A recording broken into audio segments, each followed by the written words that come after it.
शनिस्तोत्रम्। श्रीगणेशाय नमः। अस्य श्रीशनैश्वरस्तोत्रमन्त्रस्य दशरथ ऋषिः शनैश्वरो देवता त्रिष्टुप्छन्दः शनैश्वरप्रीत्यर्थे जपे विनियोगः। दशरथ उवाच कोणोऽन्तको रौद्रयमोऽथ बभ्रु कृष्णः शनि पिङ्गलमन्दसौरी नित्यं स्मृतो यो हरते च पीडां तस्मै नमः श्रीरविनन्दनाय। सुरासुरा किं पुरुषा गणेन्द्रा गन्धर्वविद्याधरपन्नगाश्च पीड्यन्ति सर्वे विषमस्थितेन तस्मै नमः श्रीरविनन्दनाय। नरा नरेन्द्रा पशवो मृगेन्द्रा वन्याश्च ये कीटपतङ्गभृङ्गा पीड्यन्ति सर्वे विषमस्थितेन तस्मै नमः श्रीरविनन्दनाय। देशाश्च दुर्गाणि वनानि यत्र सेनानिवेशापुरपत्तनानि पीड्यन्ति सर्वे विषमस्थितेन तस्मै नमः श्रीरविनन्दनाय।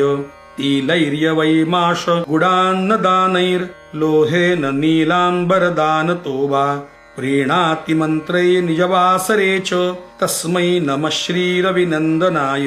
प्रयागकूले यमुनातटे च सरस्वती पुण्यजले गुहायां यो योगिनां ध्यानगतोऽपि सूक्ष्म तस्मै नमः श्रीरविनन्दनाय।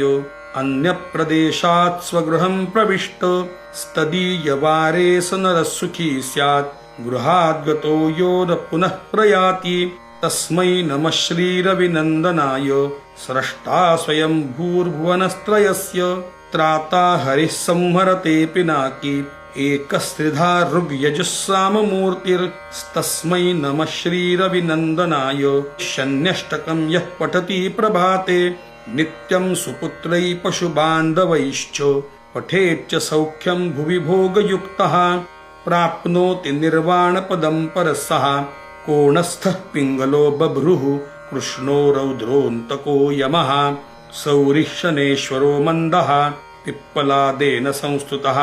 एतानि दशनामानि प्रातरुत्थाय यः पठेत् शनैश्वरकृता पीडा न कदाचित् भविष्यति इति श्रीदशरथ प्रोक्तं श्रीशनैश्वर स्तोत्रं सम्पूर्णम्।